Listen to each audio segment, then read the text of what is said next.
bisa jadi suri tauladan lah. Kalau idola pemain asing siapa? Pemain asing di luar apa Indonesia? Di luar. Oh, di luar. Kalau di luar Cristiano Ronaldo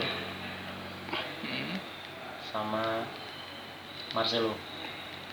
Kenapa? Dari penilaian Obet sendiri gimana? Kalau Ronaldo kan dia sosialnya tinggi kan.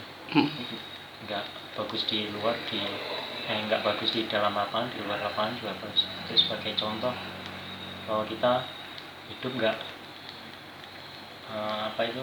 intinya itu kita harus saling membantu.